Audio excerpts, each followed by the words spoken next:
بسم اللہ الرحمن الرحیم۔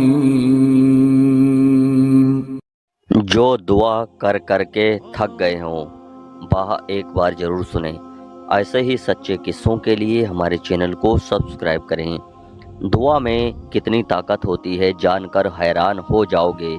پتہ ہے گنہگار ہونے کا مطلب یہ نہیں اب آپ اللہ سے دعا نہیں مانگ سکتے۔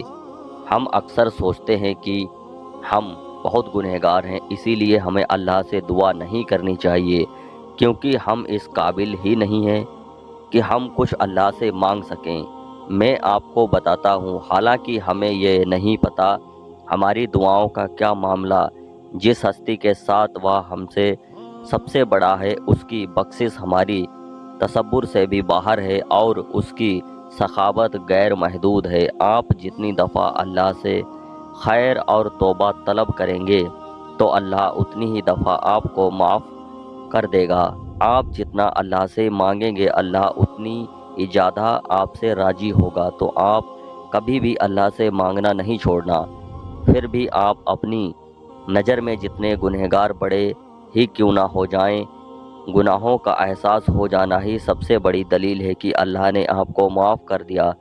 ورنہ کتنے ایسے لوگ ہیں جو گناہوں کے بعد بھی خیال نہیں کرتے کہ ان سے بڑا نیک انسان کوئی نہیں، اور پھر اپنے ایسے خیال ہی کی بنا پر وہ غرور کرنے لگتے ہیں۔ اللہ نے آپ کو اتنی طاقت دی ہے کہ آپ اپنی خطاؤں کو دیکھ سکتے ہو، تو جان لیں کہ اللہ تعالیٰ اب آپ کو بخشنے والا ہے، بس دیر آپ کی توبہ کی ہوتی ہے۔ آپ کو کوئی بھی اللہ سے دور نہیں کر سکتا، آپ خود اللہ سے دور چلے جاتے ہیں۔ آپ اس سے مانگنا چھوڑ دیتے ہیں۔ کبھی بھی اللہ سے تعلق ختم نہیں کریں۔ ہماری توبہ ہمارے گناہوں پر بھاری ہوگی، اور جب گناہوں کو توبہ کو صاف انصاف کے ترازو میں تولا جائے گا، توبہ کا پلڑا ہمیشہ بھاری رہتا ہے۔ تو اب سے اپنے اللہ سے یہ سوچ کر مایوس نہیں ہونا کہ آپ کے گناہ بہت ہیں، کیونکہ ایک توبہ سب کچھ ٹھیک کر سکتی ہے۔ بس ایک توبہ آپ کے اور اللہ کے رشتے کو پھر سے نیا کر سکتی ہے۔ زندگی میں اکثر ایسا لمحہ آ ہی جاتے ہیں کہ جب ہمیں لگتا ہے کہ جیسے ہم نے سب کچھ کھو دیا، تب ہر چیز ہمیں ٹوٹی ہوئی اور بکھری ہوئی نظر آ رہی ہوتی ہے۔ بعض اوقات ایسے محسوس ہوتا ہے جیسے ہمیں ہماری دعائیں سمیت رد کر دیا ہے، جیسے ہمیں دھتکار دیا گیا ہے، لیکن چیز اکثر وہ نہیں ہوتی جو نظر آ رہی ہوتی ہے۔